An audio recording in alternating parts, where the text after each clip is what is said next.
Pronti? Partenza? Via! Non siete allenati per una maratona? Questa è una maratona che si può correre anche seduti in poltrona. Non stiamo scherzando. Vi invitiamo ad una maratona di lettura.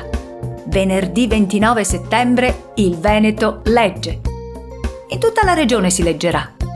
Nelle biblioteche, nelle scuole, nelle librerie, negli archivi, nei musei. E chi vuole può organizzarsi a casa con i propri figli o con i propri amici. Bibliotecari, insegnanti, editori, lettori professionisti e volontari, librai, gruppi di lettura scenderanno in pista. Cosa aspettate ad unirvi a noi?